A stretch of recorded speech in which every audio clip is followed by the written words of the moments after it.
They slapped gangsters, romanced legends, and led musicals, all while standing a head shorter than their co-stars. Mickey Rooney. Few actors owned the 1930s box office the way Mickey Rooney did. By 1939, he was the highest-earning star in America, topping names like Clark Gable and Cary Grant. That fact alone shocked studio executives, because Rooney was barely over 5 feet tall. Yet audiences loved him so much that MGM kept him headlining film after film. He started as a child actor in silent shorts, but his big break came with the Andy Hardy series. Those lighthearted teen comedies ran from 1937 through the mid-1940s and made Rooney the face of American youth. His on-screen pairing with Judy Garland became legendary, with musicals like Babes in Arms, 1939, cementing their chemistry. Viewers saw him as energetic, relatable, and full of charm, no matter how small he looked next to his co-stars. Behind the camera, studios often worked to disguise his height. Camera angles were tilted, sets were adjusted, and co-stars were staged carefully to keep him from appearing even shorter. The tricks didn't matter, because his sheer energy blasted through the screen. He could sing, dance, and deliver comedy at a speed no one else matched. At the peak of his fame, Rooney wasn't just popular with teenagers. He was America's top-ranked star for 3 straight years, from 1939 to 1941, according to Motion Picture Herald. He did all this while standing at just 5'2". Edward G. Robinson. When Little Caesar hit theaters in 1931, audiences were introduced to a new kind of screen gangster, Edward G. Robinson. A Romanian-born actor who had arrived in New York as a child immigrant became an overnight sensation. His character, Rico, set the standard for mob bosses in Hollywood crime films. What stunned many was that Robinson, the man who embodied such menace, stood only about 5'3". He didn't have the tall, broad frame people expected from a crime lord. Directors and cameramen compensated by using low angles and close-ups, making him look larger than life. Robinson also knew how to use his face and voice as weapons. His sharp delivery, piercing eyes, and clipped hand gestures created an intimidation that no height chart could measure. Throughout the 1930s and 40s, Robinson carried that same presence into film after film. He was a fixture in Warner Brothers. Gangster pictures, trading lines with actors much taller than him without ever looking out of place. His size never once diminished his authority on screen. Critics wrote that his power came not from physical dominance but from the force of his personality. Off-screen, Robinson's modest build contrasted with his refined personal life. He was known as an art collector and a cultured speaker, far from the tough guy persona he played. Fans who saw him in public were often surprised at how small he was compared to the towering image projected on screen. Still, the numbers don't lie. Standing just 5'3", Robinson became one of the most iconic figures in Hollywood's golden gangster era. Peter Lorre. Peter Lorre didn't look like a Hollywood star, and that was exactly why audiences remembered him. He first drew international attention in Fritz Lang's M, 1931, a German thriller where he played a disturbed child killer. The role shocked viewers, but it also launched his career. What many noticed later in Hollywood was that Lorre, the man who could terrify with a single glance, stood only about 5'3". His size gave him a very different presence compared to typical Golden Age actors. Instead of towering over co-stars, he crept around them, using his unsettling expressions and unusual voice to dominate scenes. In the late 1930s, they put him in Mad Love and Crime and Punishment, where his compact frame added to his eerie, unpredictable energy. The breakthrough for American audiences came with The Maltese Falcon, 1941. Cast as Joel Cairo opposite Humphrey Bogart, Lorre's small stature contrasted sharply with Bogart's tough exterior. He didn't need physical intimidation. His sly mannerisms and sharp delivery carried the thread. A year later, he appeared in Casablanca, 1942, once again standing out as the shady but unforgettable Ugarte. Off-camera, Lorre was witty, self-deprecating, and very aware of his look. Friends said he joked about being typecast as villains because of his size and appearance. He embraced it, turning what might have been a limitation into a defining advantage. James Cagney. Audiences in the early 1930s weren't ready for the force that was James Cagney. He didn't look like a leading man in the classic sense. At about 5'5", he was compact, wiry, and constantly in motion. But once The Public Enemy premiered in 1931, no one cared about his size. Cagney was electric. The famous grapefruit scene, where he shoved breakfast into Mae Clark's face, cemented his reputation as a tough guy with unpredictable energy. Viewers remembered the act long after they left the theater. Studios noticed that Cagney's smaller frame actually helped him on screen. His bursts of sudden violence and quick movements looked sharper and more dangerous. He carried that style into Angels with Dirty Faces, 1938, where his performance as Rocky Sullivan earned him an Academy Award nomination. Critics wrote that he filled the screen with raw tension, even against taller co-stars. The same was true in Yankee Doodle Dandy, 1942. In that patriotic musical, Cagney sang, danced, and tapped his way into an Oscar, proving he could dominate both crime dramas and lighthearted musicals. Cagney's height became part of his off-screen image too. Stories circulated about how he never let anyone push him around, in Hollywood or in real life. He had grown up on New York streets, and that scrappy background stayed with him. His sharp delivery and no-nonsense attitude made him believable as both gangster and song and dance man. Measured only in inches, he wasn't tall. Measured in screen power, he towered over his generation. Charles Boyer. When he arrived in Hollywood from France in the 1930s, studios weren't sure if American audiences would warm to him. He had a soft-spoken voice, dark features, and at about 5'7", he wasn't tall by leading man standards.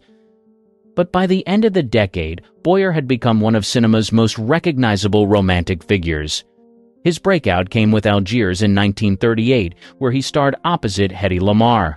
Boyer's performance, mixing charm with quiet intensity, helped popularize the suave European lover image in Hollywood. His height was never emphasized, but co-stars often noticed he stood shorter than most romantic leads of the era. Directors used close framing to highlight his face and voice rather than his stature.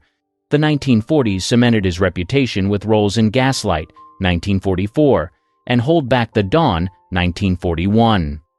In Gaslight, he played the manipulative husband opposite Ingrid Bergman, delivering a chilling performance that earned him another Academy Award nomination.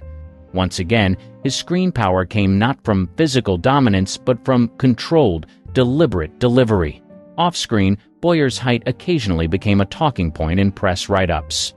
Columnists described him as modest in build but grand in presence, underlining how different he was from towering stars like Gregory Peck. What he lacked in inches, he replaced with charisma, refinement, and the kind of deep voice that made audiences lean in. By the mid-1940s, Boyer had 4 Oscar nominations, a record at the time for foreign-born actors. He showed that a romantic lead didn't need to be 6 feet tall to capture audiences. George Raft. His Hollywood career started with his feet, not his fists. Before the movies, he was a professional dancer in New York clubs.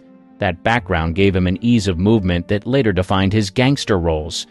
By the early 1930s, he was working in films at Paramount, and his short but sharp frame, about 5'7", didn't stop him from standing out. His first big splash came in Scarface, 1932. Playing the flashy sidekick Guino Ronaldo, Raft's habit of flipping a coin became an iconic gesture copied for years. The role made him a star and set the template for many gangster characters that followed. Audiences remembered the sleek way he carried himself, even in a room full of taller actors. Through the 1930s and 40s, Raft built a reputation as one of Hollywood's smoothest tough guys. He appeared in Each Dawn I Die, 1939, alongside James Cagney, and later in They Drive By Night, 1940. His compact size was never an issue, because his quick dancer's reflexes gave him a presence that matched any rival. Raft's real-life ties to New York mobsters fed his image. He was often seen in nightclubs with men suspected of having underworld connections. Studios worried, but the publicity only reinforced his reputation as the most authentic gangster in Hollywood. At times, his height worked against him when studios considered him for heroic roles. He famously turned down parts in The Maltese Falcon and Casablanca, roles that went to Humphrey Bogart instead. Still, Raft's blend of cool movement and natural menace kept him unforgettable. Humphrey Bogart. He wasn't supposed to become Hollywood's ultimate tough guy. Early in his career, studios used him for supporting roles, often casting him as gangsters or background heavies. He didn't have the tall frame producers wanted for leading men. Standing about 5'7", Bogart relied on grit and delivery instead of stature. His breakthrough came in 1936 with The Petrified Forest. Playing Duke Mantee, he stole scenes from Leslie Howard and Bette Davis. Warner Brothers signed him immediately, and he spent the next few years typecast in crime films. Audiences noticed something different about him. He wasn't physically imposing, but he had a cutting voice and a weary intensity that made every line sting. The turning point was High Sierra, 1941, and then The Maltese Falcon later that same year. As Detective Sam Spade, Bogart created one of the most famous private eyes in movie history. His height mattered little, because the camera and his attitude carried authority. In Casablanca, 1942, Bogart's stature became a behind-the-scenes challenge. Ingrid Bergman was nearly his height, so set designers used risers, carefully angled shots, and even trench coats to keep him looking taller. The tricks worked. On screen, Bogart dominated every frame as Rick Blaine, a role that defined the Golden Age. Friends and biographers noted that his toughness wasn't about size, but about attitude, a quality that carried him through decades of stardom. By the late 1940s, Bogart had won an Oscar for The African Queen and had become one of the most bankable names in film. Alan Ladd. At about 5'6", he was considered small for a leading man, yet in the 1940s and early 50s, he became one of Paramount's biggest stars. His breakthrough came with This Gun for Hire, 1942, where he played a cold, detached hitman opposite Veronica Lake. The chemistry between the two was electric, and audiences demanded more. Paramount paired them in several films, including The Glass Key and The Blue Dahlia. The studio also learned how to work around Ladd's height. Sets were built to elevate him, and co-stars were chosen carefully. Lake, at just under 5 feet, made him appear taller in every scene. By the time Shane, 1953, arrived, the tricks became even more elaborate. To preserve his image as a Western hero, directors used forced perspective, camera angles, and even dug trenches for taller actors to stand in. Ladd's performance as the wandering gunslinger won critical praise, and the film remains one of the genre's classics. Ladd's size was often mentioned in profiles and gossip columns. Reporters noted how small he looked in person compared to his on-screen presence, but fans didn't care. His quiet voice and calm manner projected strength without needing extra inches. Sammy Davis Jr. Born in Harlem in 1925, he was raised in vaudeville, performing in his father's dance troupe before most kids his age had finished elementary school. By his teens, he was already dazzling crowds with his speed, rhythm, and comic timing. His height, just around 5'4", might have been a challenge for others, but Davis turned it into part of his charm. On stage, he moved so quickly that audiences never thought about how small he was. His singing voice, sharp wit, and endless energy carried him into the 1940s nightclub circuit, where he started sharing bills with some of the biggest names in entertainment. Hollywood soon followed. Davis landed supporting roles in films and made waves with his work in Porgy and Bess, 1959. He was also a natural fit for television, where his charisma translated perfectly, but his biggest cultural moment came with the Rat Pack in the 1960s. Standing beside Frank Sinatra and Dean Martin, he was often the shortest man in the room, yet he consistently stole the spotlight. Off stage, Davis's personality matched his performances. He joked about his size, sometimes poking fun at himself in routines, but he never let it define him. Friends said his confidence erased any doubt, even when surrounded by taller stars. By the peak of his career, Davis had become a household name across music, film, and television. He broke barriers as one of the first black entertainers to achieve top billing in venues that had previously been segregated. His height never mattered. Frank Sinatra. He joined Tommy Dorsey's orchestra in 1940, and within a year his voice was pulling teenage fans into concert halls. Studio executives soon realized that if he could make audiences swoon from a stage, he could do the same on screen. When Sinatra transitioned into film, his frame became a quiet problem for producers. At about 5'7", he stood shorter than the standard leading man. Next to taller actresses like Gene Kelly's partners in musicals or later stars such as Ava Gardner, directors had to think carefully about staging. Close shots emphasized his eyes and voice, while careful angles kept him from looking outmatched. His first major acting success came with Anchor's Always, 1945, where he played opposite Gene Kelly. Critics noted his charm, even if Kelly's athletic build made him look small in comparison. Sinatra's career took another turn with From Here to Eternity, 1953. Cast as Angelo Maggio, he won an Academy Award for Best Supporting Actor, proving he could deliver drama with as much weight as he did music. The 1950s and 1960s saw him in a string of successful films, including The Man with the Golden Arm, 1955, and Pal Joey, 1957.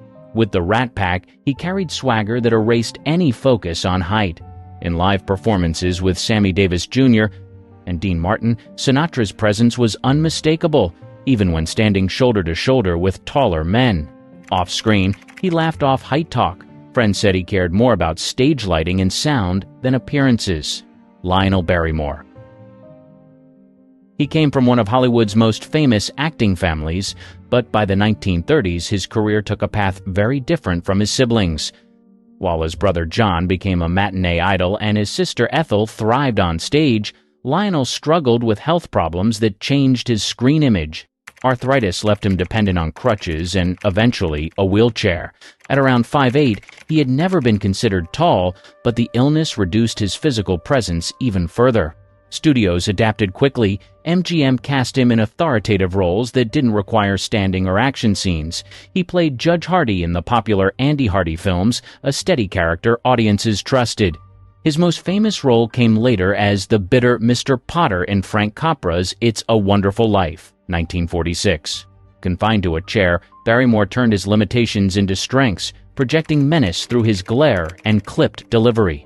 Camera crews emphasized his upper body and face, often framing him close so audiences focused on expression instead of size. His performance as Mr. Potter remains one of the most memorable villains of classic cinema, proof that intimidation could come from voice and authority rather than stature. Red Buttons. Red Buttons began as a stand-up comic in New York, performing in small clubs before breaking into television in the early 1950s. His nickname came from the flashy coat he wore as a teenager, covered in big, bright buttons. At about 5'6", he wasn't tall, and in the early years that worked against him when casting directors looked for traditional leading men.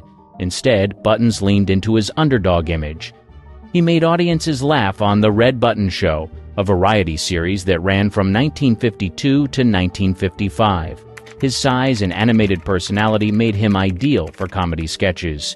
Viewers connected with him because he looked ordinary compared to towering stars of the era. Hollywood noticed, and Buttons soon found roles in films. He played supporting parts through the mid-1950s, but the turning point came in Sayonara, 1957. Cast as a U.S. airman stationed in Japan, Buttons delivered a heartfelt performance that won him the Academy Award for Best Supporting Actor. It was a surprise to many critics who had written him off as just a comedian. Unlike others on this list, his height was often part of his appeal. He played everyman characters who weren't glamorous but had heart. On stage and screen, he used his expressive face and quick delivery to carry scenes, not his frame. Buttons had a reputation as a tireless entertainer. He worked in television specials, film, and later became a frequent guest on talk shows. Even as Hollywood moved toward a new generation of stars in the 1960s, he kept a steady career by embracing his unique style. Sometimes, being small and ordinary made an actor stand out even more. Danny Kaye. Danny Kaye burst onto the Hollywood scene in the 1940s with a brand of comedy that mixed slapstick, music, and lightning-fast wordplay. He stood about 5'11", a little smaller than many of the studio's heroic leading men, but he never competed with them. Instead, he carved out his own niche as the whirlwind entertainer who could sing, dance, and clown all at once. His breakthrough came with Up in Arms, 1944, a musical comedy that showcased his rapid-fire delivery and physical humor. Audiences loved the chaos he brought to every scene. By the time The Secret Life of Walter Mitty, 1947, arrived, Kaye had cemented his reputation as the comic dreamer who always seemed just a little out of step with the world. His smaller build suited those roles because it made him look vulnerable while he spun out his manic routines. Kaye's height also worked in musical pairings. In White Christmas, 1954, he starred alongside Bing Crosby. Crosby's calm, tall presence contrasted perfectly with Kaye's smaller, bouncing energy. The pairing worked so well that the film became a holiday classic. Away from the camera, Kaye was admired for his humanitarian work. He spent decades supporting UNICEF, traveling the globe, and entertaining children. Friends and colleagues often remarked that his personality was as energetic off-screen as it was in films. Critics noted that Kaye never tried to play the romantic lead or tough guy. He leaned into his skills, using movement, song, and fast comedy to win audiences. His physical size became part of the act, allowing him to fold himself into pratfalls and leaps that taller, stiffer stars couldn't match. Dustin Hoffman. By the mid-1960s, Hollywood was shifting away from its golden age ideals, and Dustin Hoffman arrived at just the right moment. He was a young New York stage actor with little film experience when director Mike Nichols cast him in The Graduate, 1967. The choice surprised many. Hoffman didn't look like the conventional romantic lead. He was about 5'6", with an ordinary frame and an awkward manner. Yet the role turned him into a star overnight. The Graduate became one of the decade's defining films. Audiences connected with Benjamin Braddock, the nervous college graduate caught in an affair with Anne Bancroft's Mrs. Robinson. Part of the impact came from Hoffman's unexpected presence. Viewers weren't watching a tall, polished leading man. They saw someone who felt real, vulnerable, and closer to their own experiences. The success broke open Hollywood's casting rules. Suddenly, actors no longer had to look like Gary Cooper or Gregory Peck to carry a film. Hoffman followed with Midnight Cowboy, 1969, where he played Ratso Rizzo, a sickly hustler drifting through New York. The performance earned him an Academy Award nomination and confirmed that audiences would embrace leads who looked nothing like old-fashioned heroes. Hoffman acknowledged that his height and appearance had limited his early auditions. He often joked about being wrong for traditional roles. Nichols' decision to cast him in The Graduate was a turning point not just for Hoffman, but for Hollywood itself. By the early 1970s, Hoffman had become one of the most respected actors of his generation, with films like Lenny and Kramer vs. Kramer on the horizon. They commanded the screen, made millions swoon, built empires on perfect images, but beneath those famous hairstyles lurked Hollywood's most elaborate deception. A conspiracy so vast it required entire departments to maintain. These weren't just wigs, they were career-saving lies that fooled 3 generations. The studio contracts had special clauses. Hair stylists signed NDAs. Photographers were threatened with lawsuits if they mentioned the word. What you're about to learn will change how you see every classic film. The voice had no hair. Frank Sinatra's transformation wasn't just musical, it was follicular. By 1954, when he won his Oscar for From Here to Eternity, Sinatra was already wearing hairpieces. The skinny kid from Hoboken had lost most of his hair by his early 40s, but Old Blue Eyes had something else going for him: Old Blue Scalp. The Rat Pack knew. Dean Martin would make oblique jokes about Frank's little helper up top during their Vegas shows. Audiences laughed, not getting it. Sammy Davis Jr. later revealed Sinatra traveled with multiple hairpieces, one for performing, one for filming, one for casual wear. Each cost what most Americans made in 6 months. His valet, George Jacobs, had a specific routine. The hairpieces were treated like crown jewels, temperature-controlled storage, special cleaning solutions, custom stands to maintain their shape. Sinatra once sent his hairpiece in a box to Dean Martin with a note. Even it needed a day off. But here's what the publicity machine never told you. Sinatra's hairpieces evolved with technology. The early ones from 1954 used crude adhesives that would fail under hot stage lights. By the 1960s, he had Swiss-made pieces with individual hairs knotted into silk bases. The cost? $10,000 each in today's money. His makeup artist kept emergency supplies, extra strength powder for hot days, baby wipes for between takes, spirit gum strong enough to withstand a hurricane. because if that hairpiece shifted during a performance, careers would end. The television specials required special preparation. Low angles were forbidden. Overhead lighting was carefully managed. NBC had standing orders, no shots from behind unless Frank approved them first. The control room had a dedicated person watching for hairpiece issues. By his final performances in the 1990s, Sinatra's hairpiece had become almost comically obvious, but no one dared mention it. The emperor had no hair, but the kingdom pretended not to notice. Even in death, the myth persisted. Some say he was buried wearing his best piece. God's comedian wore a wig. George Burns lived to 100. His hairpiece lasted almost as long. The cigar-smoking comedian started losing his hair in vaudeville long before television existed. By the time he became a household name in the 1950s, his scalp was as bare as his humor was sharp. Burns approached his baldness differently than other stars. He didn't hide from it backstage. Crew members would see him without his toupee between takes. He'd use it as a prop during rehearsals, sometimes placing it on his knee and talking to it like a pet. His wife, Gracie Allen, never mentioned it publicly, not once in their entire career together. Their radio show ran for years. Their television show made them legends. Through it all, she maintained the fiction that her husband had a full head of hair. Even in their private correspondence, she never acknowledged it. The Burns and Allen show required special techniques. The cameras of early television were unforgiving. Burns's hairpiece needed constant adjustment between scenes. The show's director developed a system of hand signals to alert the makeup department when the piece was shifting.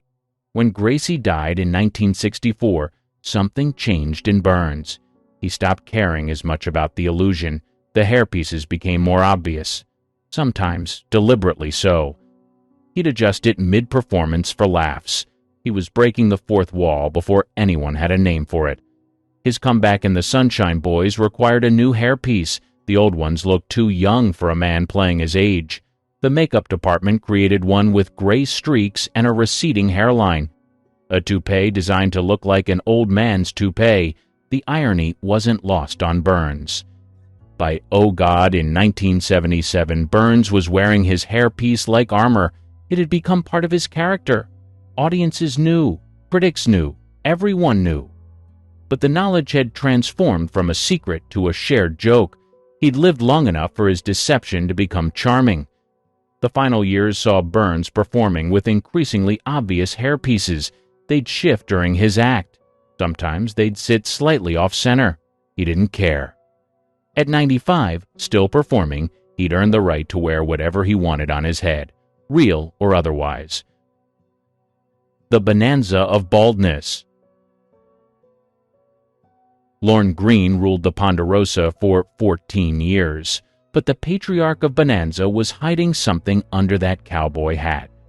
By the time he was cast as Ben Cartwright in 1959, Greene's natural hairline had retreated past the point of no return. NBC executives panicked when they saw his screen test without the hairpiece. The rugged father figure they'd envisioned looked more like a tired accountant. They invested in the best hairpieces money could buy. Custom-made, hand-ventilated, designed to withstand Nevada desert heat and horse-riding scenes. The Bonanza set had protocols: no publicity photos without the hairpiece properly secured, no behind-the-scenes footage during touch-ups. The makeup trailer had a dedicated section just for Greene's hair management. 3 identical backups were always ready. Michael Landon knew, Dan Blocker knew, Pernell Roberts knew. But on set, they maintained the fiction. During the famous fight scenes, stunt coordinators had to account for the hairpiece. One wrong punch could expose everything. They developed special techniques, controlled falls, strategic camera angles, anything to keep that hairpiece in place. The piece required 2 hours of maintenance daily, cleaning, styling, reattaching loose hairs. The studio employed a specialist whose only job was managing Greene's hairpiece. This person traveled with the production, lived on location, had a salary higher than most of the supporting cast. Greene's voice helped sell the illusion. That deep, commanding baritone made you forget to look at his hairline. He could read the phone book and sound like God himself. The voice distracted from what was happening on top of his head. It was psychological misdirection at its finest. Location shoots created nightmares. Wind was the enemy. Rain was catastrophic. The famous Ponderosa exterior shots required multiple takes not for acting, but for hair continuity. If you watch closely, you can see Green's hand subtly checking his hairpiece between lines. When Bonanza ended in 1973, Green continued wearing hairpieces for every role. Battlestar, Galactica, Code Red, even his nature documentaries. The Canadian Broadcasting Corporation kept footage of him without the hairpiece. It never aired. Some things were too shocking for television. The irony, Green had one of the most recognizable faces in America. Millions of fans thought they knew him, but they'd never actually seen him. Not really. They'd seen a carefully constructed image held together with spirit gum and wishful thinking. Dancing without natural hair. Fred Astaire revolutionized dance on film. Every move was perfect, every step precisely placed. But the most impressive choreography happened on top of his head. Astaire had been balding since his 20s. By the time he reached Hollywood, he needed assistance to maintain his image. The challenge was unprecedented. How do you keep a hairpiece attached during spins, leaps, and upside-down dancing? The answer required innovation. Max Factor himself got involved. They developed adhesives that could withstand perspiration and rapid movement, space-age technology before the space age. Astaire's hairpieces were engineering marvels, silk bases instead of standard lace, individual hairs knotted by Swiss craftsmen, ventilation systems built into the design. Each piece cost more than most people's cars. He traveled with 6 identical ones. If one failed during filming, production stopped. RKO Studios built special rigging for his ceiling dance and royal wedding, but the real concern wasn't gravity. It was the hairpiece. They conducted separate tests just for the toupee. Engineers calculated G-forces. Adhesive specialists were consulted. The hairpiece had to survive being literally upside down while dancing. Ginger Rogers knew the secret. She had to. During their romantic scenes, she was instructed never to run her fingers through his hair. One wrong move could destroy the illusion. She later said it was harder than learning the dance steps. Every embrace was choreographed to protect the hairpiece. The makeup department developed a rating system. Green days meant the hairpiece was secure. Yellow meant caution. Red meant no dancing until it was fixed. Astaire would check the daily rating before each scene. His entire performance depended on that color code. Rehearsals revealed the truth. Without the cameras rolling, Astaire would sometimes remove the hairpiece to cool down. Crew members were sworn to secrecy. No photographs, no gossip. Breaking the rule meant permanent blacklisting from Hollywood. The athletic demands of his dancing accelerated his hair loss.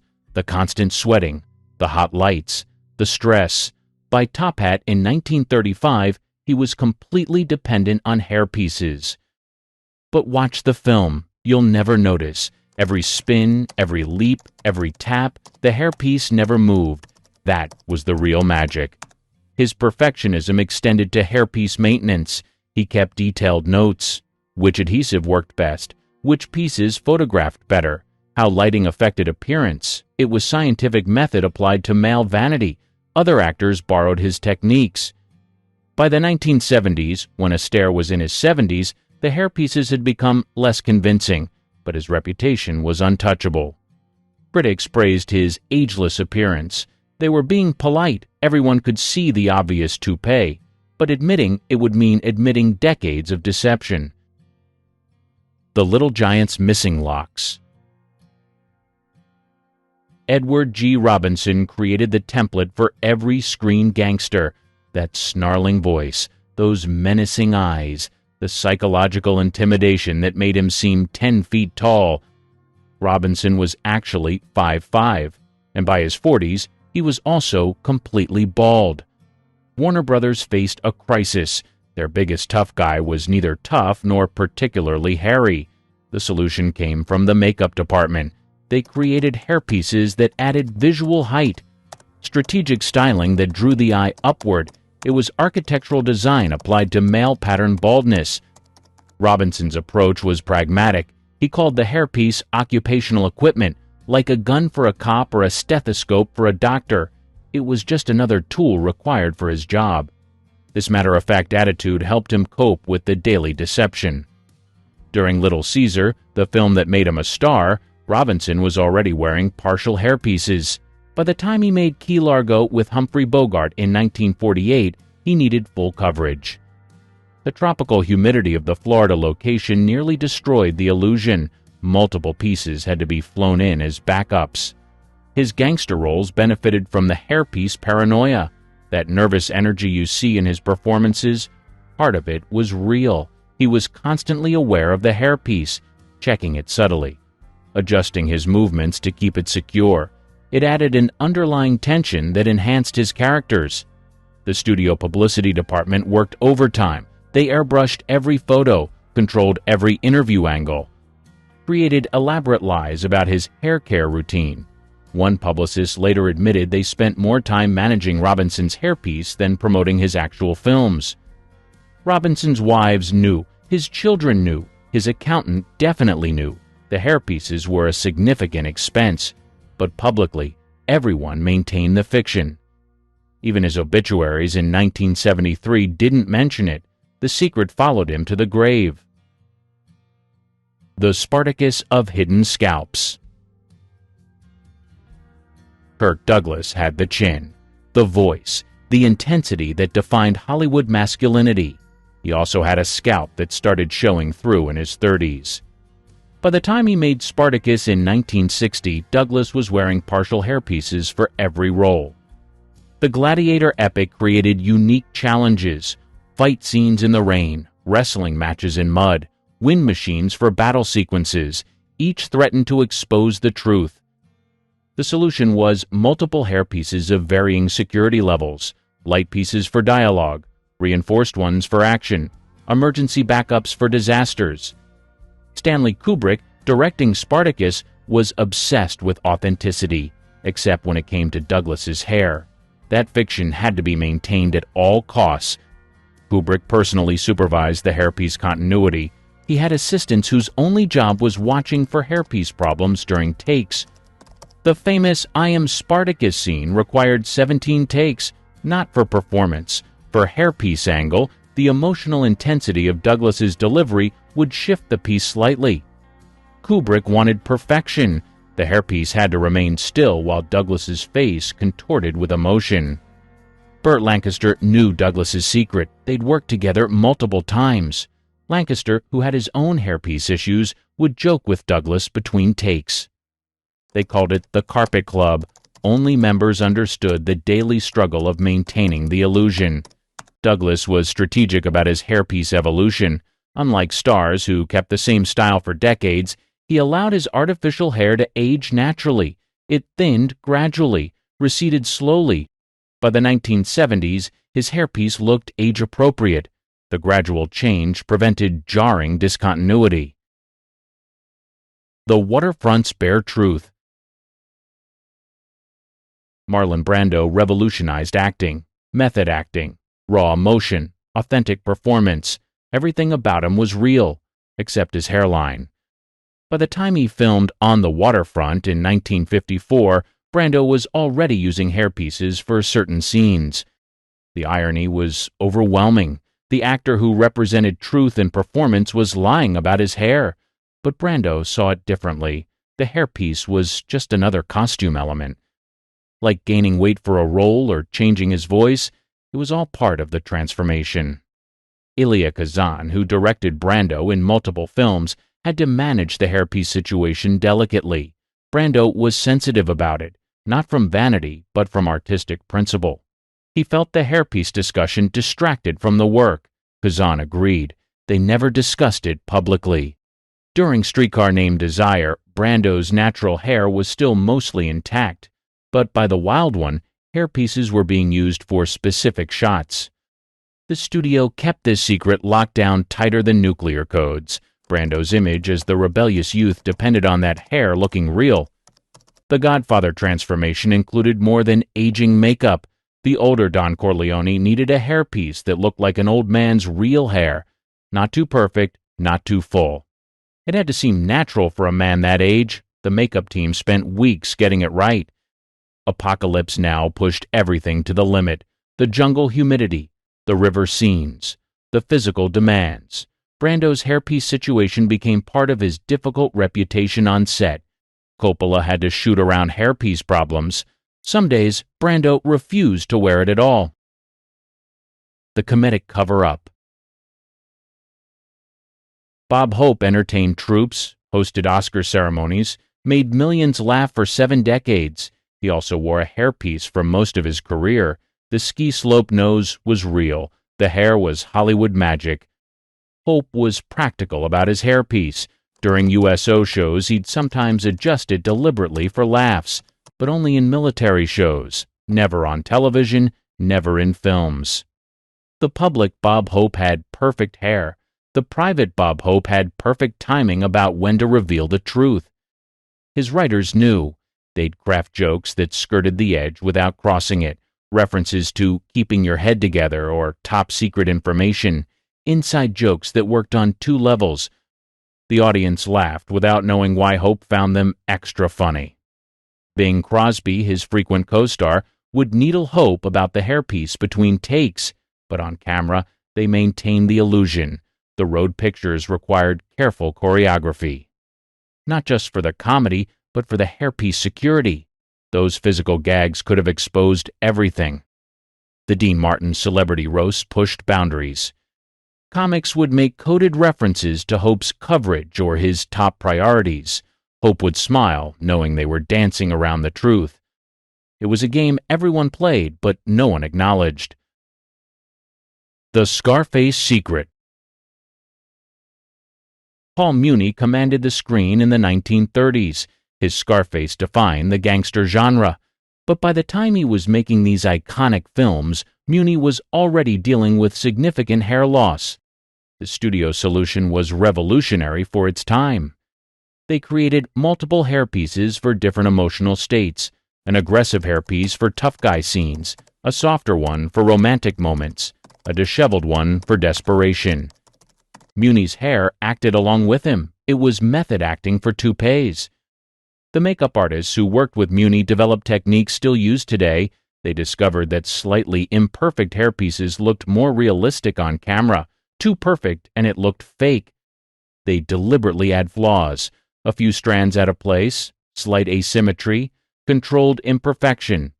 Howard Hawks, who directed Scarface, later admitted the hairpiece situation added complexity to filming. Every shot had to be evaluated for hairpiece visibility. Some angles were forbidden. Some lighting setups impossible. The hairpiece dictated the visual language of the film. The Bogart Deception. Humphrey Bogart's hairpiece journey started earlier than most realize. By Casablanca in 1942, he was already using partial pieces. By The African Queen in 1951, full coverage was required. The transformation was so gradual, audiences never noticed. Lauren Bacall protected his secret throughout their marriage. She never mentioned it in interviews. Her autobiography carefully avoided the topic. Even decades after his death, she maintained the fiction. That was love in Hollywood, protecting the illusion even after death. The Maltese Falcon required specific hairpiece techniques. The film noir lighting that made the movie iconic also threatened to expose the hairpiece edges. Cinematographer Arthur Edison developed special techniques. Low angles that obscured the hairline. Strategic shadows. It was visual poetry designed to hide baldness. John Huston knew about Bogart's hairpiece but never let it affect casting. He believed Bogart's talent transcended physical appearance. The hairpiece was just a technical problem to solve. Like focus or framing, part of the craft, but not the art. The cigarette smoke that defined Bogart's image served another purpose. It created a haze that softened harsh lighting. The smoke helped obscure any hairpiece imperfections. Even his signature smoking was part of the deception. Each film required new hairpiece strategies as Bogart aged. The pieces had to evolve naturally. Too sudden a change would expose the secret. The continuity between films was managed as carefully as any plot point. The big sleep filming created hairpiece emergencies. The complex plot wasn't the only thing that didn't make sense. Some scenes show obvious hairpiece discontinuities, different takes, different pieces. But the film was so complicated, no one noticed the hair problems. His final film, The Harder They Fall, showed a man dying of cancer. The hairpiece work became increasingly difficult. But even then, facing death, Bogart insisted on maintaining the illusion. The show had to go on, even if the hair didn't pop. Studios invested millions in maintaining these deceptions. Publicity departments threatened journalists. Photographers signed contracts. Entire careers depended on keeping these secrets, and it worked. For decades, millions of fans never knew their heroes were bald. The technology evolved, from crude wigs to space-age adhesives, from obvious toupees to undetectable hair systems. Each generation of stars benefited from better deception, but the need for the lie remained constant. What does this mean for every classic film you've ever loved? Were you watching actors or illusions? Did you fall for performances or hairpieces? The camera lies. It always has. These men built careers on talent, certainly, but also on elaborate, expensive, carefully maintained fiction. Today's actors have transplants, chemical treatments, options these stars could only dream about. But something was lost: the collective agreement to maintain the illusion, the shared secret between Hollywood and its audience. We all knew. We all pretended not to know. The real performance wasn't on screen. It was the daily maintenance of an impossible fiction. Every morning, these men looked in mirrors and saw the truth. Then they covered it up and became the lies we loved. That took its own kind of courage. Perhaps the hair wasn't the point. Perhaps it never was. Some Hollywood stars weren't just heavy drinkers. They were so drunk they had to be carried onto set. Others slurred their lines, forgot entire movies they starred in, or even died with a drink in their hand. This is the dark side of fame, the actors who were completely wasted at all times. John Barrymore. He wasn't just a star. He was Hollywood's first great alcoholic. Long before rehab was an option, he drank himself into a joke. Studios covered for him at first, but by the end, even they couldn't save him. In the 1920s, Barrymore was on top of the world. He had the looks, the voice, and the talent. But off-camera, he was rarely sober. His drinking got so bad that directors had to feed him lines off-camera because he couldn't remember them. Some days, he couldn't even stand up straight and had to be held up by crew members just to finish a scene. Everyone in Hollywood knew he had a problem. He showed up drunk, stayed drunk, and somehow still got roles, at first. But things fell apart quickly. One night during a live performance, he completely blanked out. Instead of trying to recover, he turned to the audience and slurred, "Line, please?" The show was shut down early, and from then on, everyone knew Barrymore wasn't the same actor anymore. By the 1930s, his drinking wrecked his career. Studios didn't want to risk hiring him, and directors stopped covering for him. Even when friends tried to help, he kept drinking. His body started shutting down, shaking hands, failing memory, and a career in free fall. It wasn't just his career that crumbled. His personal life was a mess. He burned through marriages, lost his fortune, and ruined friendships. He was once considered one of the greatest actors of his time, but by the end he was a cautionary tale. The final years? A disaster. He was broke, sick, and barely able to work.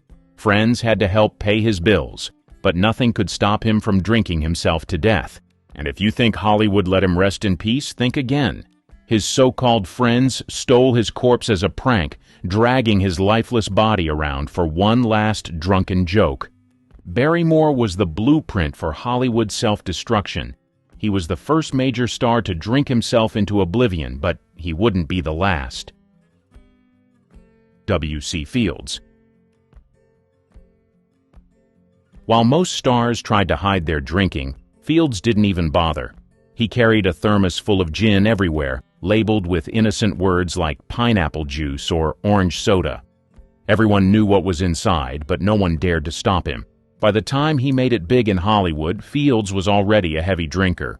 He had spent years in vaudeville, performing night after night while nursing a constant buzz. Drinking was part of his personality, both on and off screen. He played lovable drunks in films, but behind the scenes he was far from charming when the alcohol took over. His drinking got so bad that directors had to shoot around his hangovers. Mornings were a lost cause. He was either too sick or still drunk. By afternoon, he'd start sipping from his juice thermos just to get through filming. Some days he was so hammered that he slurred entire scenes, forcing multiple retakes. Other times he skipped set entirely, leaving studios scrambling to explain his absence. Fields had a sharp wit, but when he drank, his temper flared. He'd curse out producers, insult his co-stars, and storm off set if something didn't go his way. His drinking wore down his body over time. His once sharp comedic timing started slipping, and so did his health. By the 1940s, his body was failing him. His liver was shot, and doctors warned him that if he didn't quit drinking, he wouldn't last much longer. But Fields didn't care.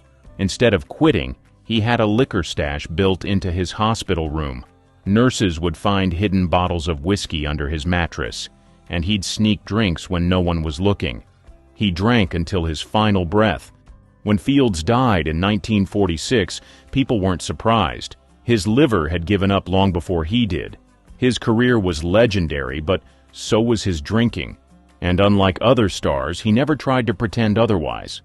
W.C. Fields wasn't just drunk all the time, he made sure everyone knew it. Errol Flynn. He was the ultimate movie hero, dashing, fearless, and always up for an adventure. But off-screen, he was a reckless alcoholic who drank so much that even Hollywood couldn't keep up with him. If there was a bottle around, Flynn was already ahead of the game. Flynn's drinking wasn't just a bad habit, it was his lifestyle. He'd start his day with champagne, switch to hard liquor by lunch, and keep going until he passed out. Studios tried to hide it, but his drinking made productions a nightmare. He slurred his lines, stumbled through action scenes, and sometimes needed to be propped up just to finish filming. During The Adventures of Robin Hood, 1938, he was so drunk during fight scenes that stunt doubles had to take over more than usual. In They Died with Their Boots On, 1941, he kept falling off his horse because he couldn't stay balanced. Directors grew frustrated, but Flynn's star power kept him employed, at least for a while. His drinking wasn't just for fun. Flynn was self-medicating, drowning out personal demons with endless bottles of rum and whiskey. He was constantly in legal trouble, facing accusations of assault and scandalous affairs. His court cases became just as famous as his movies, but instead of slowing down, he drank even harder. By the 1950s, Hollywood had enough. Studios stopped covering for him, and his reputation crashed. His once chiseled looks were puffed and bloated from years of heavy drinking. His liver was failing, but he didn't stop. He couldn't. In 1959, Flynn's body finally gave up. At just 50 years old, he died of a massive heart attack, but doctors found his organs were destroyed from years of alcohol abuse. His liver was so damaged that they said it looked like he belonged to an 80-year-old man.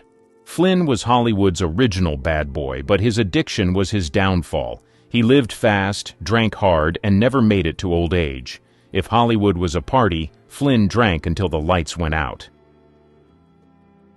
Richard Burton. He was a functioning alcoholic who drank his way through nearly every movie he made. Unlike others who tried to hide it, Burton showed up wasted on set and still delivered Oscar-worthy performances. But behind the scenes, his addiction controlled everything. Burton's drinking started early. By his 20s, he was already downing multiple bottles of liquor a day. Success only made it worse. He became one of Hollywood's highest-paid actors, but with that fame came an endless supply of booze. During Cleopatra, 1963, where he met Elizabeth Taylor, he was drunk in nearly every scene. The two fueled each other's addictions, turning their romance into a storm of booze, fights, and makeups. His drinking was legendary. He once chugged 3 bottles of vodka before noon, then went straight to filming like nothing happened. Some directors learned to work around it, shooting scenes early in the day before he got too drunk. Others just gave up, letting Burton slur his way through takes. By the 1970s, his addiction took its toll. His once powerful voice turned hoarse, his sharp looks faded, and his body started breaking down. He tried quitting. Doctors warned him he was drinking himself to death, but every attempt ended the same way: back at the bar. Burton died in 1984 at just 58 years old. His liver was completely shot, and his body was wrecked from decades of drinking. He left behind a legacy of brilliant performances, but also a reputation as one of Hollywood's most tragic drunks. Unlike others who drank themselves out of a career, Burton somehow kept going, but his addiction won in the end. Peter O'Toole. He was a Hollywood legend, but he was also rarely sober. He built a career on charm, wit, and raw talent, while drinking so much that he sometimes couldn't remember filming entire movies. O'Toole's drinking started early. By the time he became famous in Lawrence of Arabia, 1962, he was already drinking more than his body could handle. He was known to down multiple bottles of whiskey in a single night, then show up to set the next morning like nothing happened, until it started affecting his work. His reputation as a drunken genius followed him everywhere. He would slur through scenes, forget his lines, or suddenly fall asleep in the middle of filming. On Goodbye, Mr. Chips, 1969, production shut down multiple times because he was too wasted to work. In interviews, he later admitted, "I have no memory of making some films." His drinking wasn't just a problem for Hollywood. It nearly killed him. In the 1970s, doctors found that years of alcohol abuse had destroyed his stomach lining, leading to internal bleeding and emergency surgery. They told him if he didn't stop drinking, he wouldn't survive. O'Toole tried to quit but never fully gave it up. He continued acting, but his wild behavior and heavy drinking kept him from reaching his full potential. Even later in life, when he claimed to be sober, people doubted it. His reputation was too legendary. He lived longer than most Hollywood drunks, making it to 81, but his body was wrecked from decades of drinking. When he died in 2013, fans remembered him as a brilliant actor, but also one of Hollywood's most infamous alcoholics. Peter O'Toole didn't just drink, he turned it into an art form. Oliver Reed. His reputation for out-drinking entire bars made him a legend, but it also destroyed his career and eventually his life. Reed's drinking was on another level. He didn't just sip whiskey between takes, he chugged entire bottles. He once challenged 5 Royal Navy sailors to a drinking contest and won, downing over 100 pints of beer in a single session. By the end, he had to be carried out unconscious. On set, he was a nightmare and a spectacle. Directors never knew if they were getting a world-class actor or a slurring disaster. During The Three Musketeers, 1973, he showed up so drunk that he could barely stand. He got through the scenes, but barely. By the 1980s, his drinking had wrecked his reputation. Studios didn't want the risk, and his career spiraled downward. But the real tragedy came during Gladiator, 2000. Reed had been given one last shot at a big role playing Proximo, but instead of staying focused, he went on one final drinking spree. While filming in Malta, he downed 8 pints of beer, 12 shots of rum, half a bottle of whiskey, and a few doubles of cognac, all in one sitting. That night, he collapsed and died of a massive heart attack. His death was so sudden that the film had to use CGI to finish his scenes. Reed had drunk himself to his own tragic ending. Oliver Reed's drinking wasn't just a problem, it was his identity. He outlived many of Hollywood's legendary drunks, but in the end, alcohol still won. Mickey Rourke. He had everything: looks, talent, and a rising career. But instead of building on it, he drank, fought, and burned every bridge in Hollywood. His downfall wasn't just alcohol, but it played a massive role in his destruction. In the 1980s, Rourke was unstoppable. Movies like 9½ Weeks and Angel Heart made him one of Hollywood's most in-demand actors. But behind the scenes, he was drinking heavily, getting into bar fights, and making himself unhireable. Directors hated working with him because he was either too drunk to perform or too aggressive to control. His drinking wasn't just a problem on set, it ruined his personal life. He trashed relationships, got arrested multiple times, and became known as Hollywood's biggest liability. Instead of cleaning up, he walked away from acting and became a professional boxer, a move that only made things worse. Boxing destroyed his face, but he still drank through the pain. By the late 90s, he was broke, washed up, and completely forgotten by Hollywood. Even he admitted, "I was drinking myself to death." He lost roles, lost friends, and almost lost his life. But somehow, Rourke pulled off a comeback. He got sober, repaired some of the damage, and landed The Wrestler, 2008, a film that mirrored his own self-destructive past. It earned him an Oscar nomination, but even with success, he struggled to stay clean. Mickey Rourke should have been one of Hollywood's greatest legends. Instead, alcohol and bad choices turned him into a cautionary tale. Even today, he's a reminder of how fast Hollywood can chew you up, if you let it. Dennis Hopper. He was Hollywood's ultimate wild card. For decades, he was either too drunk, too high, or too unhinged to function. Somehow, he still delivered legendary performances, even when he could barely stand upright. Hopper's drinking started early, but by the time he became famous in Easy Rider, 1969, it was out of control.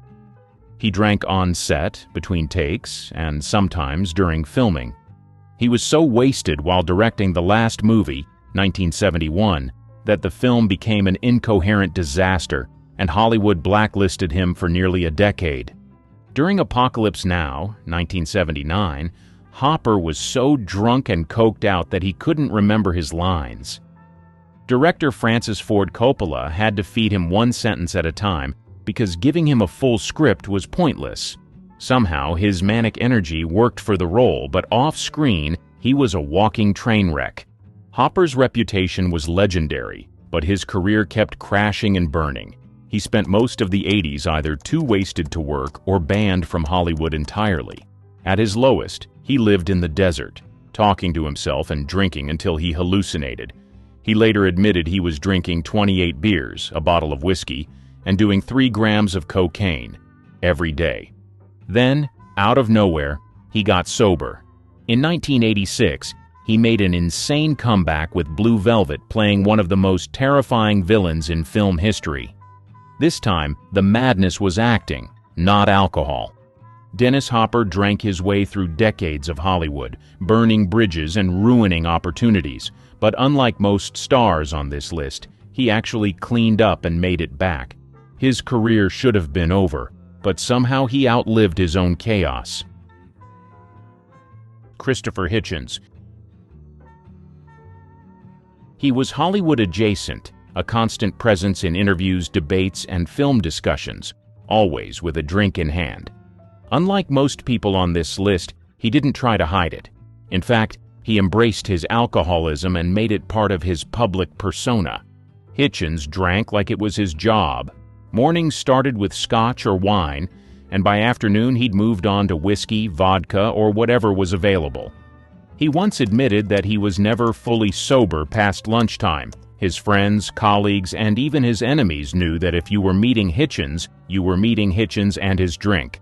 Despite being constantly buzzed, he was brilliant. His ability to debate, write, and command attention never seemed to suffer, at least on the surface. He could drink glass after glass of whiskey, then go on live TV and verbally dismantle his opponents. His mind was razor sharp, even when his liver wasn't. But make no mistake, his drinking had consequences. Friends noticed his once strong voice becoming raspier, his famous wit sometimes losing its edge. He started to look tired, worn down. Years of chain smoking and drinking finally caught up to him. In 2010, he was diagnosed with esophageal cancer, the kind that heavy drinking and smoking practically guarantee. Doctors told him to quit, but he didn't see the point. He once joked that if he had his life to live over again, he would drink more, not less. Even as his body failed him, Hitchens kept writing, debating, and of course, drinking. He saw no reason to stop. It was who he was. In 2011, at 62 years old, he passed away, leaving behind a legacy of brilliant writing, sharp debates, and a lifetime of liquor-fueled intellect. Unlike Hollywood stars who drank themselves into oblivion, Hitchens never spiraled out of control, but his addiction still killed him. He was proof that even the smartest minds aren't invincible when alcohol is in the mix. Nicolas Cage. Unlike the other names on this list, he is still standing, but his reputation as Hollywood's modern-day wildcard has been fueled by years of alcohol, erratic behavior, and bizarre public meltdowns. If old-school stars drank their way into oblivion, Nicolas Cage has drunk his way into internet legend. Cage wasn't always Hollywood's unhinged meme king. In the 90s and early 2000s, he was an A-list actor with an Oscar, blockbuster hits, and critical respect. But behind the scenes, his drinking was getting out of control. Directors noticed his slurred speech, co-stars saw his erratic moods, and soon his performances started getting weirder and more unpredictable. Then, the public meltdowns started.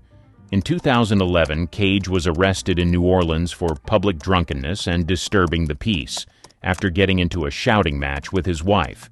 Reports claimed he was stumbling, screaming, and too wasted to control himself. A few years later, he was caught drunkenly singing Prince's Purple Rain at a karaoke bar, so hammered that he could barely stand. The drinking wasn't just a personal issue. It wrecked his finances, too. Cage went on a spending spree fueled by booze and bad decisions, blowing through $150 million on castles, private islands, a dinosaur skull, and a pet octopus. When the IRS came knocking, he had to take every role he could get, leading to the infamous era of low-budget, straight-to-DVD Cage movies.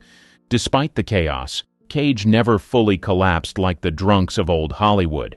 Somehow, he kept delivering performances, sometimes brilliant, sometimes downright unhinged. His 2018 film Mandy reminded people why he was a star in the first place, and in 2021, Pig earned him some of the best reviews of his career. Unlike Barrymore, Flynn, or Reed, Cage hasn't drunk himself into an early grave. Yet. But his booze-fueled antics, erratic career, and bizarre public breakdowns make him the closest thing modern Hollywood has to an old-school drunken disaster. Whether he crashes completely or somehow reinvents himself again, one thing is certain: Nicolas Cage is never boring. They were praised, paid, and plastered on every billboard. But off-camera, they were drowning in vodka, in pressure, in pain. No one dared to stop. This is what it looked like when the fame didn't fix anything. Buster Keaton's silent struggles. He was one of the biggest stars of the silent film era, stone-faced, brilliant, a master of physical comedy. But once sound came in, everything started falling apart, including him. In 1928, he signed with MGM. That deal killed his freedom. Studios now controlled his scripts, his stunts, and eventually his drinking. He didn't take it well. At first, it was casual, just a few drinks after work. Then it turned into drinking on set. Then it never stopped. By 1930, Buster was showing up hungover, forgetting lines, and walking through scenes like a ghost. Directors had to cut around him. His timing, once perfect, was gone. He started drinking whiskey in his dressing room between takes. Some days, he didn't know where he was. Others, he just didn't care. He tried to hide it, but people noticed. His wife left him in 1932. He lost access to his kids. He went on drinking binges that lasted days. At one point, MGM assigned a full-time assistant just to keep him from falling apart mid-scene. Things hit rock bottom in 1934. Buster was found wandering the street, drunk and confused. He was committed to a sanitarium for exhaustion, but it was really to dry out. He escaped in a straitjacket, literally, climbed out a window and vanished. For the next few years, he was broke and out of work. He took whatever roles he could, often uncredited or in low-budget shorts. He kept drinking. His friends said he was lost, but they didn't know how to help. Rehab wasn't really a thing back then.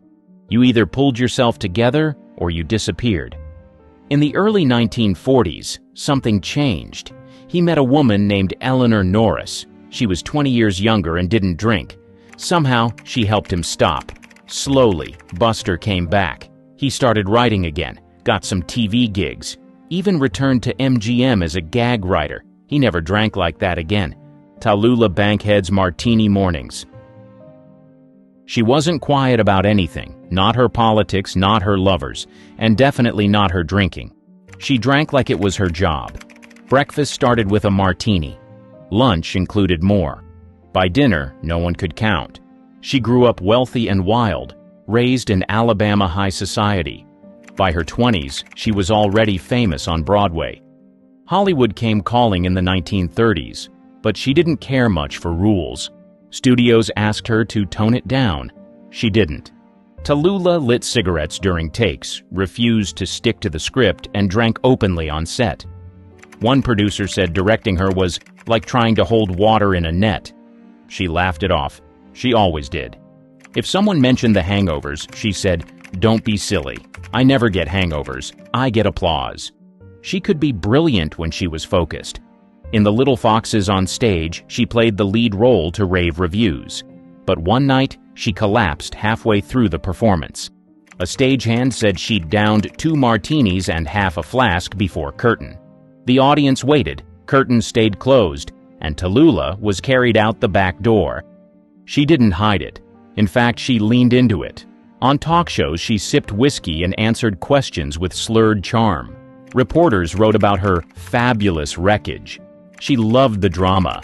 She called herself the world's most fabulous drunk. But it wasn't always funny. Friends said she'd disappear for days. Some weekends ended in hospitals. One doctor warned her she was drinking herself sick. She shrugged and lit another cigarette. By the 1950s, her film roles were drying up. Her voice was gravel. Her timing was off. Directors stopped calling. She stayed famous mostly for being Tallulah, loud, drunk, and outrageous. She never fully stopped drinking. Even in her later years, she was still sipping bourbon before interviews and talking circles around younger actors. But her body gave out. Liver issues, lung problems, weight loss. She died in 1968 at age 66, alone in her apartment. The cause? Pneumonia, worsened by years of heavy drinking and smoking. Billie Holiday's Booze and Blues. She had one of the most haunting voices in music history. But off stage, she fought a constant war with racism, heartbreak, and a bottle that never left her side. She started drinking young, working in nightclubs where liquor flowed like water. By the late 1930s, she was a star. Her voice could stop a room. Songs like Strange Fruit hit hard. But backstage, Billie drank to calm her nerves before shows. It started with gin, then brandy, then anything she could get her hands on. In the early 1940s, her fame exploded. So did her addiction. She was drinking before sets, between songs, and after every show. Friends said she was never fully sober. Club owners noticed too. Some nights, she forgot lyrics. Other nights, she couldn't stand. She was arrested for possession in 1947, but alcohol was always the quieter demon.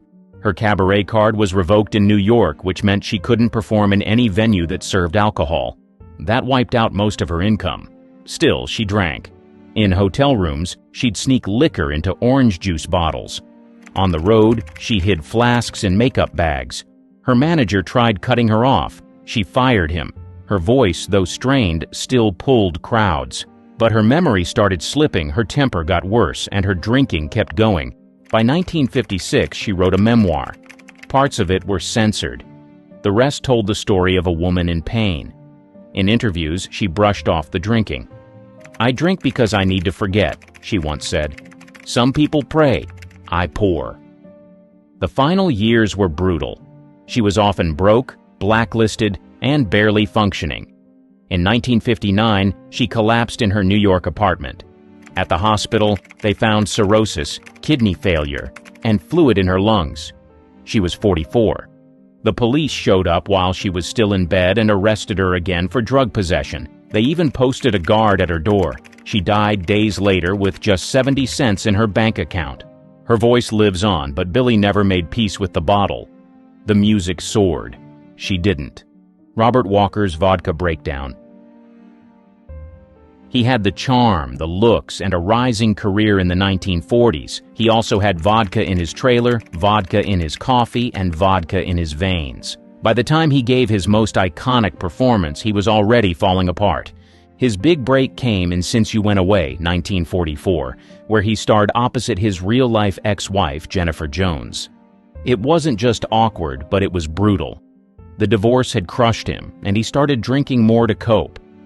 Crew members said he shook between takes and sometimes needed help walking to set. The booze made him unpredictable. One day he was polite and professional. The next, he'd explode over nothing. He fought with directors, slurred his lines, threw furniture. MGM tried to protect him, but he was becoming a liability. In 1948, he had a breakdown on set and was admitted to the Menninger Clinic, a psychiatric hospital. The official reason was emotional exhaustion. The real reason was that he was drinking himself sick. Doctors put him on sedatives to calm his nerves. He promised to quit. He didn't. He made a short comeback in 1951 with Strangers on a Train. It was his best role, chilling, sharp, unforgettable. He played a charming psychopath. The scary part? He didn't need to stretch. Friends said he barely had to act. Alfred Hitchcock kept the camera rolling even when Walker went off script. But behind the scenes, things were still bad. He was mixing alcohol with barbiturates. He didn't sleep. He stopped eating. Some nights he called friends sobbing, convinced his life was over.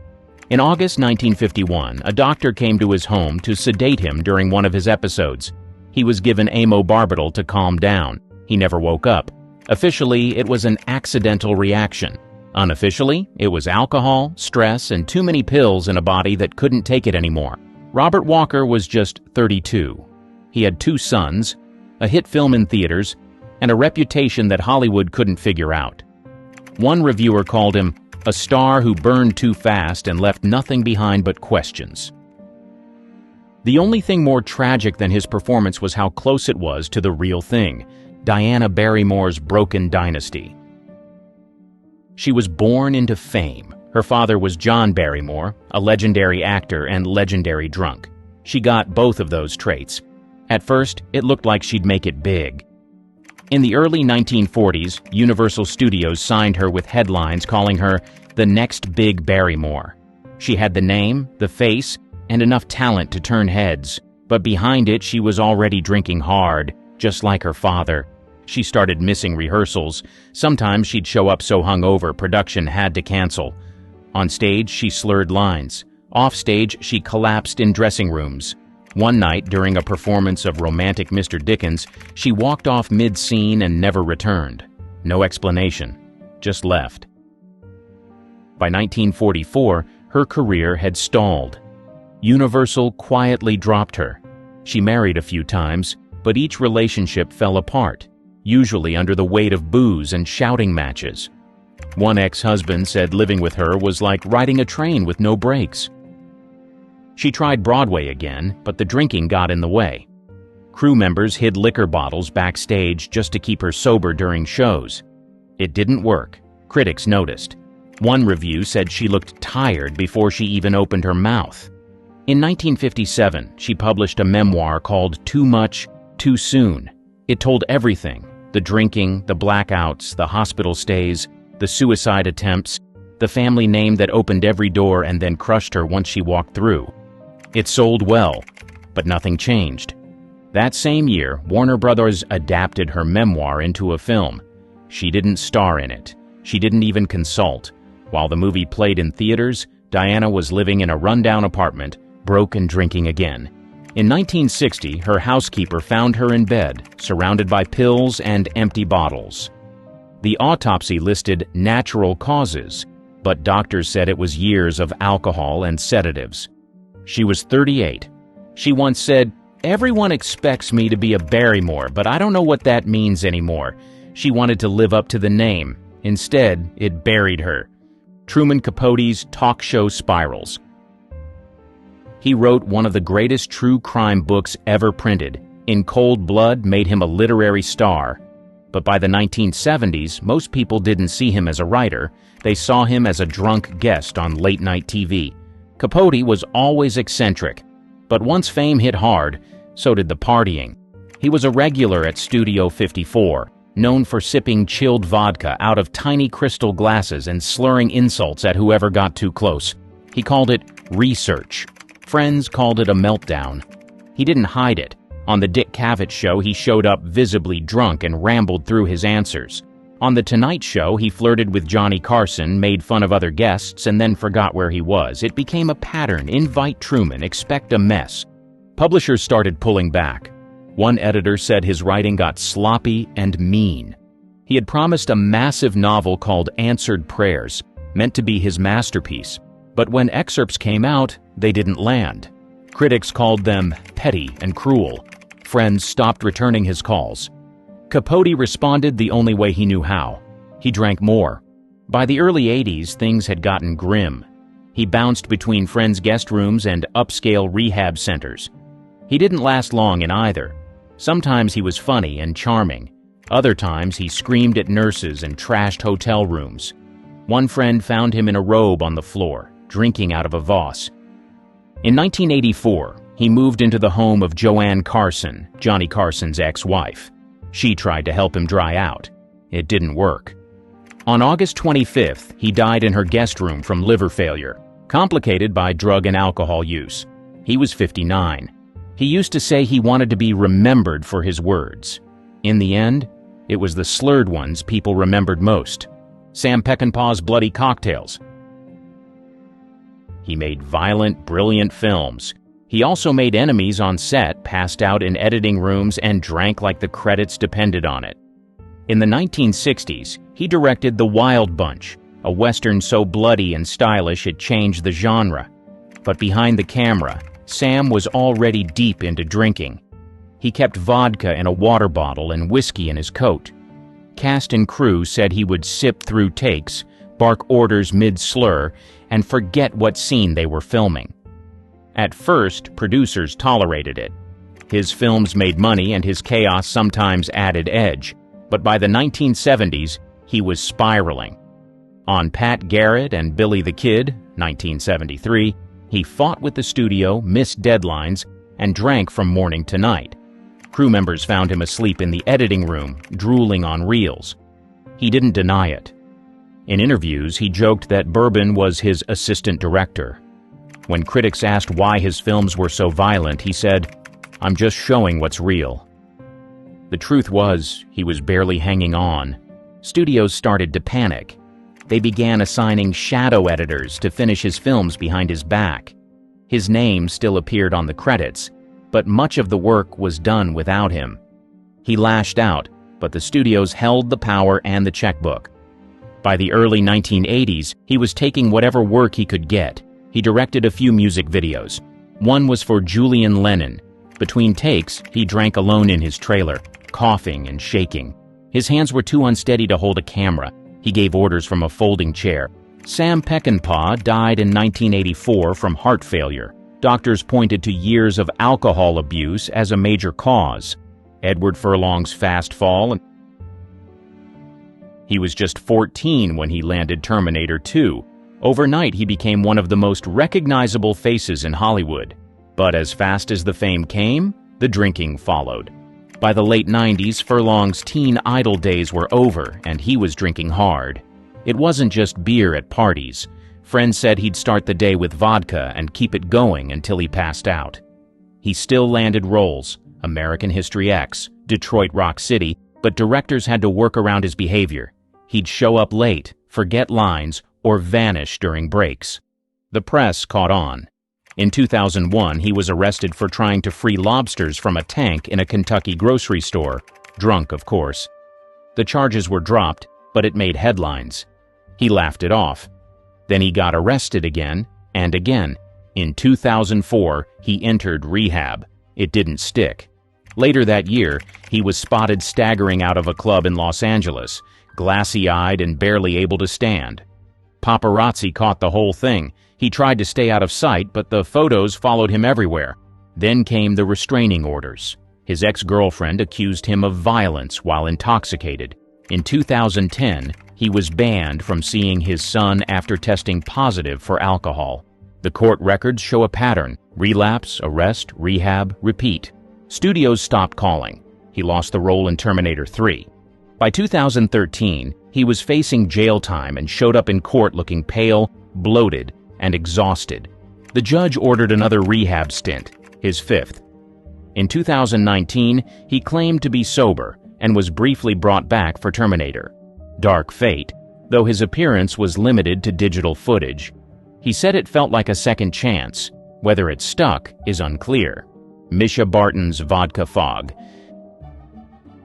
In the early 2000s, she was everywhere.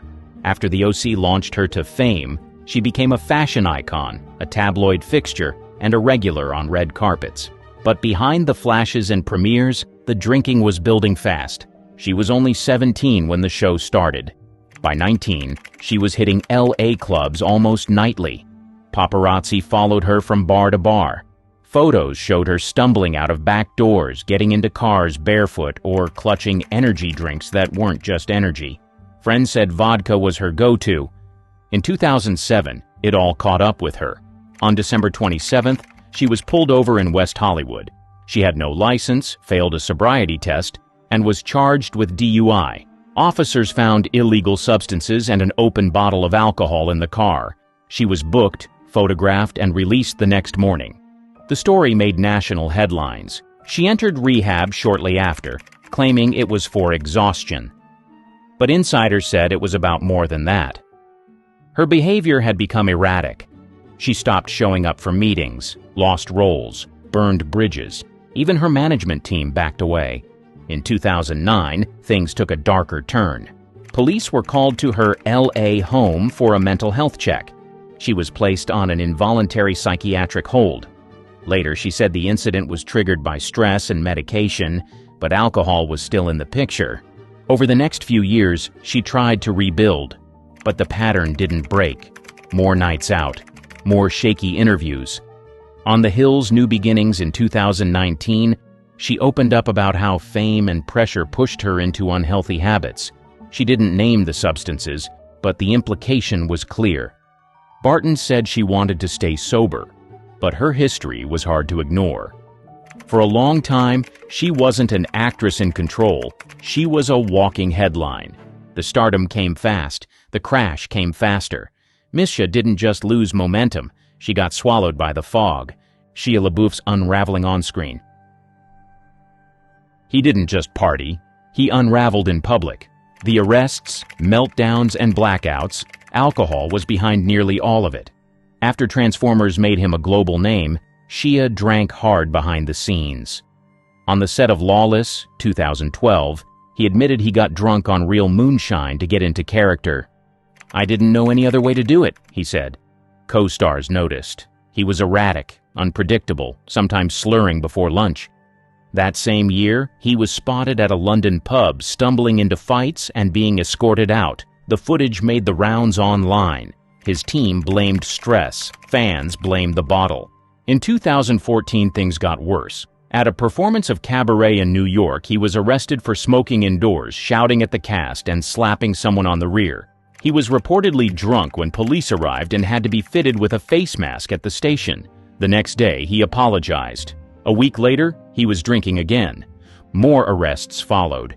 In 2015, police picked him up in Austin, Texas, after he ran through traffic screaming at strangers. Officers said he smelled like booze and couldn't stand still. He tried rehab, then relapsed. Over and over. In 2017, A viral video showed him cursing out officers during a drunken outburst in Savannah, Georgia. "You're going to hell, straight to hell," he said, slurring and red-eyed. It wasn't his first arrest that year, or his last. He later admitted he was drinking to deal with fear. "I didn't want to be an actor anymore," he said. "I wanted to disappear." Instead, he kept showing up in headlines, drunk, damaged, and out of control. Therapists diagnosed him with PTSD and complex trauma. Rehab helped briefly, then more court dates, more apologies. Even when sober, the damage lingered. Studios backed off, collaborators cut ties. In recent years, he's claimed sobriety, said he's working on himself, but the past is heavy. The footage, the police records, the slurred interviews, they're still out there. Shia once said he used alcohol to numb the noise. The problem was, it just made everything louder. Behind the red carpet lies a darker side of fame. Hollywood icons revered by millions, caught in the most jaw-dropping drunken scandals. From Errol Flynn's wild escapades to Robert Downey Jr.'s struggles, uncover the secrets the stars tried to hide. This is the real Hollywood. Errol Flynn's Wild Nights, 1940s. An iconic actor of the 1940s known for his swashbuckling roles in films like The Adventures of Robin Hood and Captain Blood, Errol Flynn was infamous for his off-screen antics. Flynn's penchant for heavy drinking and partying led to numerous scandals. One of the most notorious incidents occurred in 1942 when he was arrested for statutory rape involving two underage girls, Betty Hansen and Peggy Satterlee. Although he was acquitted, the trial brought his wild lifestyle into the spotlight. Flynn's behavior was a staple of Hollywood gossip columns. He was often seen at bars and nightclubs, drinking excessively and getting into brawls. His favorite haunts included the famed Trocadero on the Sunset Strip and the Macambo nightclub, where he would often be found in the company of fellow actors and high-profile socialites. Flynn's notorious parties at his Mulholland Drive estate, nicknamed Cirrhosis by the Sea, were legendary for their debauchery, attracting Hollywood's elite and often ending in chaos.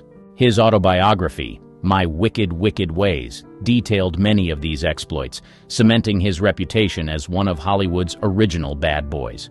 The book provides a vivid account of his hedonistic lifestyle, including tales of drunken escapades and romantic entanglements. Flynn once reportedly quipped, "I like my whiskey old and my women young," a line that epitomized his carefree and often reckless approach to life. Despite his personal life, Flynn continued to have a successful career. He starred in several notable films during the 1940s, including They Died with Their Boots On and Gentleman Jim. Spencer Tracy's Struggles with Alcohol, 1950s. One of Hollywood's most respected actors, Spencer Tracy battled alcoholism for much of his life. Known for his roles in classics like Guess Who's Coming to Dinner and Inherit the Wind, Tracy's drinking often affected his work. In the 1950s, his struggle became more apparent, with multiple incidents of public intoxication. One particularly notable event occurred in 1953 when Tracy was found passed out in the lobby of the Beverly Hills Hotel after a night of heavy drinking. His drinking affected his health and led to several hospitalizations. He often experienced severe hangovers and dehydration, requiring medical attention. Tracy's longtime companion, Katharine Hepburn, frequently stepped in to support him, even going so far as to monitor his drinking and assist him in his recovery efforts. Despite his struggles, Tracy's talent remained undeniable. He continued to deliver powerful performances in films such as Bad Day at Black Rock and The Old Man and the Sea. His ability to convey deep emotion and complexity in his characters made him a beloved figure in Hollywood. Directors admired his professionalism on set, even though they were aware of his battles with alcohol. Tracy's alcoholism strained his relationships with colleagues and affected his physical appearance. His once robust frame became increasingly frail, and his face showed the signs of heavy drinking. Yet his performances never wavered in their intensity and brilliance. Hepburn once said of Tracy, "He was a drunk, but he was my drunk," highlighting her unwavering support and love for him despite his addiction. His addiction also took a toll on his family life. Tracy was separated from his wife Louise, although they never divorced, largely due to his Catholic faith. His children, John and Susie, were deeply affected by his alcoholism and the instability it brought to their lives. Judy Garland's Troubled Life, 1960s. The beloved star of The Wizard of Oz, Judy Garland had a tumultuous life marked by substance abuse. In the 1960s, her struggles with alcohol and prescription drugs became more pronounced. Garland's dependence on substances led to erratic behavior and numerous incidents of public intoxication. In 1964, Garland was found intoxicated and disoriented in a London hotel. She had to cancel several performances due to her condition. Her addiction issues were further exacerbated by the pressures of constant touring and financial difficulties. Despite attempts to rehabilitate her image, her addictions continued to plague her. Garland's manager, Stevie Phillips, described her as being so drunk she couldn't stand, highlighting the severity of her condition. Her substance abuse and deteriorating health made it difficult for her to secure stable work in the industry. Her once radiant voice and commanding stage presence were often overshadowed by her personal struggles. Nevertheless, Garland managed to deliver a few notable performances during this period, including a memorable concert at Carnegie Hall in 1961, which became a best-selling album and earned her a Grammy. Garland's relationships also suffered due to her addictions. She went through multiple marriages and divorces, each contributing to her emotional instability. Her children, including Liza Minnelli, often witnessed her struggles, adding a layer of familial tension to her already chaotic life. Garland's attempts at sobriety were frequent, but often short-lived, as the demands of her career and personal life repeatedly drove her back to substance use. Dean Martin's party persona, 1950s to 1970s. A member of the famous Rat Pack, Dean Martin was known for his smooth voice and charming on-screen presence. Off-screen, Martin cultivated a persona of the perpetual partygoer, often seen with a drink in hand. While some of his drinking was part of his act, Martin did have a penchant for alcohol. Throughout the 1950s to the 1970s, Martin's love for drinking was well documented. He often appeared on stage and television seemingly inebriated, playing into his laid-back, fun-loving image. His performances on The Dean Martin Show and the Dean Martin Celebrity Roasts featured him frequently sipping what appeared to be alcoholic beverages, adding to his carefree persona. This image was so convincing that many believed he was always under the influence, even though much of it was for show. Martin's association with the Rat Pack, alongside Frank Sinatra, Sammy Davis Jr., and others, only solidified his reputation as a hard-drinking entertainer. Their performances in Las Vegas were legendary for their humor, music, and revelry, with Martin often playing the role of the amiable drunk. Despite his heavy drinking, Martin maintained a successful career in music, film, and television. He starred in a series of popular films, including Some Came Running and Rio Bravo, and recorded numerous hit songs like Everybody Loves Somebody and Ain't That a Kick in the Head. Behind the scenes, Martin's drinking did have its limits. His daughter, Dina Martin, once said, "He liked to drink, but he knew his limits," suggesting that his on-stage persona was partly an act. In reality, Martin was known to switch his whiskey glass for apple juice during performances to maintain his composure while still entertaining the crowd. Marlon Brando's off-screen drama, 1950s to 1970s. Celebrated for his roles in A Streetcar Named Desire and The Godfather, Marlon Brando was known for his unpredictable behavior and off-screen drama. In the 1950s, Brando's temperamental nature and disdain for Hollywood norms led to clashes with directors and producers. His personal life was equally chaotic, with numerous affairs and a penchant for excess.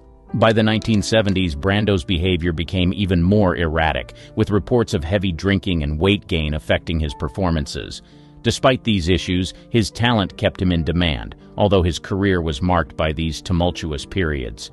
One of Brando's most infamous episodes occurred in 1953 during the filming of The Wild One. Known for his method acting, Brando immersed himself fully into the rebellious character he portrayed. Off-screen, he continued this behavior, frequently getting into altercations and showing up drunk on set. His clashes with director Laszlo Benedek and other crew members became legendary, further cementing his reputation as difficult but brilliant. In the 1960s, Brando's heavy drinking became more public. While filming Mutiny on the Bounty in Tahiti in 1962, his off-screen antics caused significant delays and budget overruns. He would often disappear for days, indulging in alcohol-fueled parties that disrupted the production. His unpredictable behavior led to frequent arguments with the film's director, Louis Milestone, and the studio, which struggled to keep the project on track. By the 1970s, Brando's erratic behavior and physical decline were evident. His performance in The Godfather was critically acclaimed, yet behind the scenes, his unpredictable actions and excessive drinking caused tension. His weight gain and lack of discipline were issues that directors had to navigate delicately. On the set of Last Tango in Paris, director Bernardo Bertolucci had to manage Brando's erratic schedule and moods, often exacerbated by his drinking. Elizabeth Taylor's tumultuous love life, 1950s to 1970s. Known for her roles in Cleopatra and Who's Afraid of Virginia Woolf, Elizabeth Taylor was as famous for her tumultuous personal life as she was for her acting. Throughout the 1950s to the 1970s, Taylor's numerous marriages and publicized affairs made headlines. Her relationship with Richard Burton, fueled by passion and alcohol, was particularly notable. The two married and divorced twice, with their fiery relationship often playing out in the public eye. Taylor's struggles with substance abuse, including alcohol and prescription drugs, further complicated her personal life and career. One of the most infamous incidents highlighting Taylor's issues with alcohol occurred during the filming of Cleopatra in the early 1960s. Taylor and Burton's on-set affair, fueled by their heavy drinking, became a public scandal. The media frenzy surrounding their relationship overshadowed the film itself. Paparazzi frequently captured the couple leaving bars and nightclubs in a drunken stupor, fueling tabloid stories and public fascination with their tumultuous romance. Another notable episode happened in 1974 when Taylor and Burton were dining at the Dorchester Hotel in London. Both had been drinking heavily, and a heated argument ensued which quickly escalated into a loud and public confrontation. The incident ended with Taylor throwing a glass of wine in Burton's face. Such public displays of their volatile relationship, often exacerbated by alcohol, became a regular spectacle for the press, and further cemented their reputations as Hollywood's most tempestuous couple. Peter O'Toole's legendary drinking, 1960s. Peter O'Toole, known for his iconic role in Lawrence of Arabia, was famous for his heavy drinking throughout the 1960s. His off-screen escapades were as legendary as his performances. One night in 1963, O'Toole and fellow actor Richard Harris reportedly drank their way through several London pubs, ending in a drunken brawl that required police intervention. O'Toole himself recounted in an interview, "I did quite enjoy the taste of alcohol a lot, and there were nights when I would drink a bar dry." His drinking was so notorious that in one incident he was found passed out in a public fountain in Rome. This wild lifestyle often led to outrageous antics that became the stuff of Hollywood legend, like the time he supposedly rode a camel through the streets of Dublin after a night of heavy drinking. Despite his wild behavior, O'Toole's talent kept him in high demand.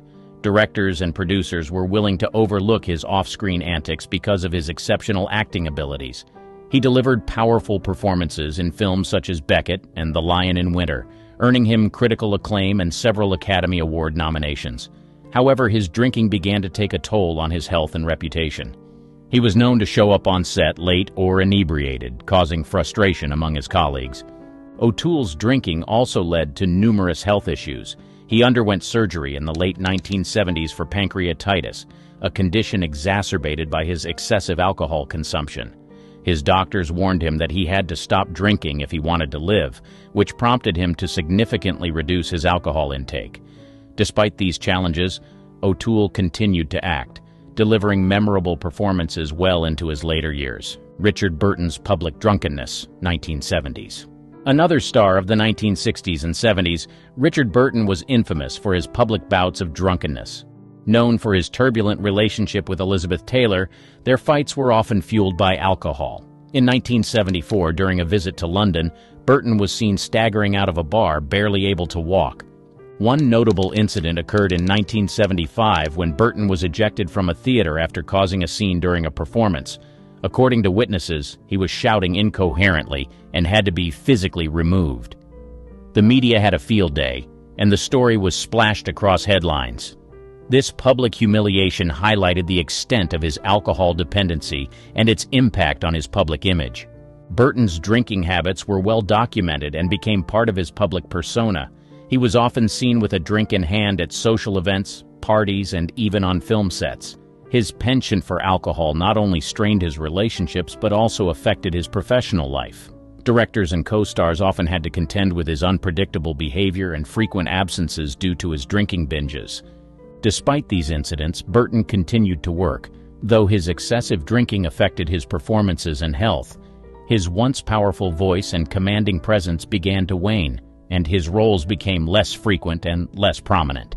He starred in several notable films during this period, including The Exorcist II, The Heretic, and Equus, but his performances were often overshadowed by his off-screen antics.